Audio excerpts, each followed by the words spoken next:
नमस्कार दोस्तों, आप सबको एक और नई कहानी सुनाती हूँ। स्मृति के भाग 1। आप सभी से अनुरोध करती हूँ कि हमारे चैनल को लाइक करें, शेयर करें, कमेंट्स और सब्सक्राइब कीजिए। एक और बात कहती हूँ कि किताब छलकते हुए जज्बात और बदलती फिजाएं दोनों इस वक्त छपकर बाजार में उपलब्ध है। उत्साहित पाठक गण अमेज़न से ऑर्डर करके ले सकते हैं।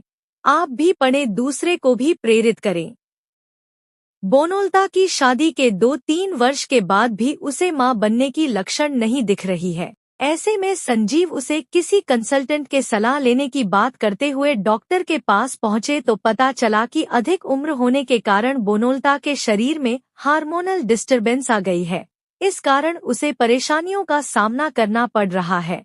कुछ दिन ट्रीटमेंट लेने पर इस समस्या से निजात पा सकती है, परंतु अपने आप में ज्यादा चिंता करने के बजाय सदा खुश रहना होगा।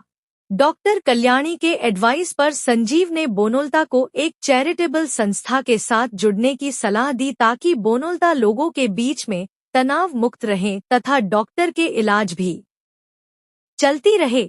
ऐसे में 3-4 साल के बाद बोनोल्ता मां बनने की खुशियां प्राप्त करती है। बोनोल्ता के साथ साथ पति संजीव तथा परिवार के सब लोग, रिश्ते नाते भी खुशी जाहिर करने लगे।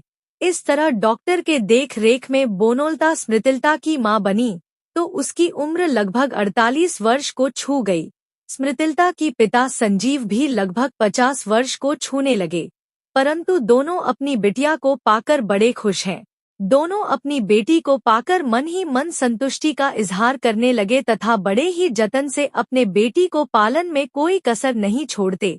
समय से उसका पूरा ख्याल रखने के वास्ते कंसल्टेंसी की मदद लेना भी अनिवार्य रूप से रोजमर्रा की हिस्सा बन चुका है और हर साल महा धूमधाम से स्मृतिलता के जन्मदिन मनाते तथा सभी दोस्तों को, रिश्तेदारों को उसका फोटो भेजना न केवल बहुत ही आनंददायक विषय बन गई है, बहुत गर्व की बात हो गई है।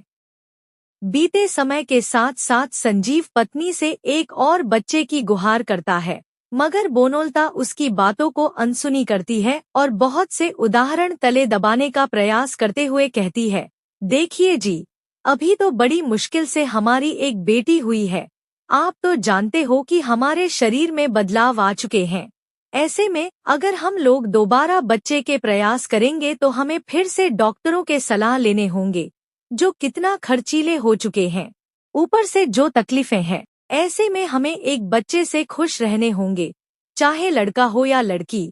ऊपर से आप तो जानते हैं कि आज के समय में एक बच्चे को परवरिश करना कितना कठिन हो चुका है। ऐसे परिस्थितियों में 2 बच्चे होंगे तो उनका ठीक से परवरिश करना कितना कठिन काम होगा और सारा बोझ तो मेरे ही ऊपर ही होगा। आप तो दिन रात ऑफिस में व्यस्त रहते हैं, तकलीफें तो मुझे ही झेलना होगा। अब देखिए न, मेरी दीदी के 3 बच्चे हो गए, कितना कठिन परिस्थितियों में परवरिश कर रहे। क्या आप चाहेंगे कि हमारे साथ भी वैसे ही हो? संजीव बात को आगे बढ़ाए बिना चुपचाप रह गया, परंतु बीच बीच में इस बात को बोनोल्ता के सामने छेड़ते हुए उम्मीद पाले रखता है ताकि शायद बोनोल्ता एक और संतान को राजी हो जाए।